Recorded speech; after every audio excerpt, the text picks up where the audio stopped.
ఏమని ఇస్తే మేము బతుకుతాము, ఇంత గూడ్చేసుకుంటామని. ఇవాళ నిన్ను ముఖ్యమంత్రిని చేసిన ఈ జిల్లా ప్రజలు, ఇటు దుబ్బాక అటు గజ్వేలు నియోజకవర్గ ప్రజలు ఇవాళ బిచ్చమెత్తుకోవాల్సిన పరిస్థితి ఈ రాష్ట్ర ముఖ్యమంత్రి కల్పిస్తున్నాడంటే, ఈ రాష్ట్ర ముఖ్యమంత్రి మీద కలబడాల్సిన సమయం వచ్చింది. ఈ ముఖ్యమంత్రి మీద కలబడతాం, నిలబడతాం, మీ గ్రామాలను కాపాడుకుందాం అని చెప్పి నేను ఈ సందర్భంగా తెలియజేస్తున్నా.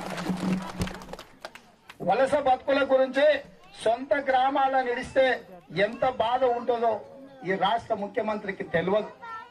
ఎందుకు తెలియదా అంటే, ముఖ్యమంత్రి గారు చింతమడక నుంచి గద్వేల్కు బతవనికి పోయిండు.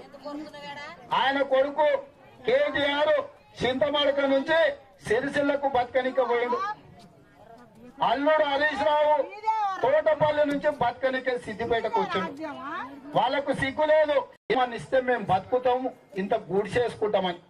ఇవాళ నిన్ను ముఖ్యమంత్రిని చేసిన ఈ జిల్లా ప్రజలు, ఇటు దుబ్బాక అటు గజ్వేలు నియోజకవర్గ ప్రజలు ఇవాళ బిచ్చమెత్తుకోవాల్సిన పరిస్థితి ఈ రాష్ట్ర ముఖ్యమంత్రి కల్పిస్తున్నాడంటే,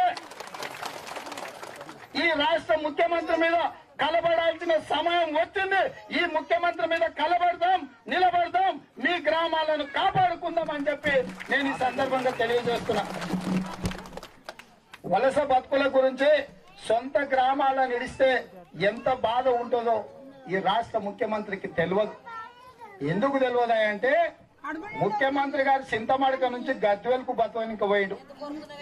ఆయన కొడుకు కేటీఆర్ చింతమడక నుంచి సిరిసిల్లకు బతకనిక పోయిండు. అల్లుడు హరీష్ రావు తోటపల్లి నుంచి బతకనికే సిద్దిపేటకు వచ్చిండు.